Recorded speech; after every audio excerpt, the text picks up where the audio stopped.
Now, just how liberal is the bookies' favourite to become the next leader of the Liberal Democrats? Well, Tim Farron has found himself under pressure to explain why he opposed a 2007 act which banned discrimination and harassment on grounds of sexual orientation, and why in 2013 he abstained in a vote to legalise same-sex marriage. But asked about his record on yesterday's Sunday Politics, Mr Farron insisted that back in 2007 he was on the same side as equalities campaigner Peter Tatchell. Here's what he had to say.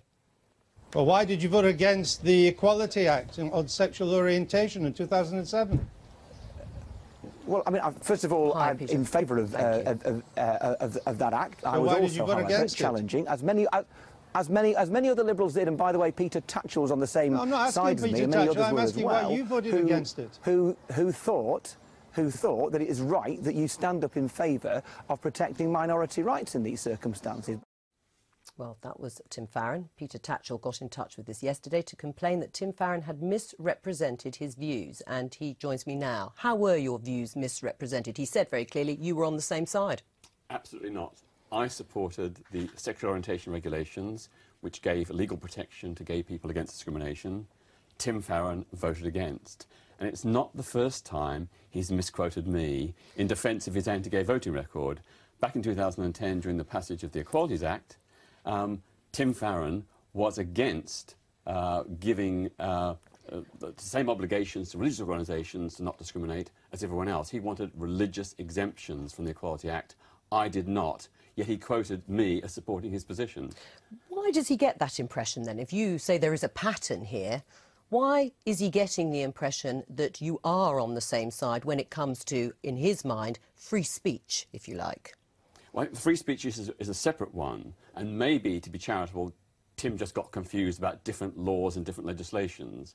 But there's no doubt that he voted against the anti-discrimination laws to protect LGBT people in 2007, and he wanted exemptions for religious organisations under the Equality Act 2010. I did not support either of those positions, and I said so very publicly. Right, well, we've got a statement from Tim Farron. He said, "I do apologise without reservation if I have misremembered Peter Tatchell's position. But to be clear, I do believe if you provide a service, it must be offered on an equal basis. If this comes up again, I will vote accordingly." Are you satisfied? I think we have to accept his good intention and sincerity and hope that he sticks to it. Right. I mean, his view is that he said he wanted to go even further, if you like, than the Equalities Act actually put down in 2007, that he wanted to protect people's rights to say what they wish. Will you give him that at least?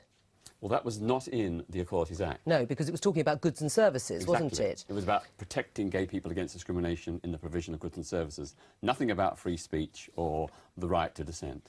Do you think he is not as liberal, then, in your mind, as he makes out, in terms of going as far as he can to protect people's liberties? Well, as I said, maybe he's just misremembered and it was unintentional, but he doesn't have a good record across the board. You know, as you said, he abstained from one of the key votes on same-sex marriage as well. So it doesn't look good. And for him to now be portraying himself as someone who's long supported gay rights, I think that's a bit of a distortion. Right. I mean, he's apologised, I should say. I mean, he is a Christian and proud of the fact. Are you comfortable with the idea of a leader of a political party, if he becomes the leader of the Liberal Democrats, being influenced by their religious beliefs? Well, of course, people have a right to hold religious beliefs, but I don't think it should be translated into discriminatory laws, and that is what Tim Farron did.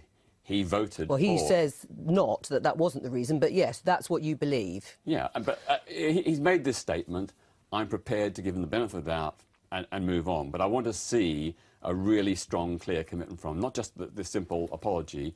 I want to see action from him. Right, what sort of action? Well, maybe action in terms of supporting new legislation to remedy the remaining inequalities in legislation, such as the fact that the Equality Act still does have those religious exemptions, and it'd be great if he could say that he respects people's right to hold religious beliefs, but like me, thinks religious people should be bound by the same duty to not discriminate as everyone else.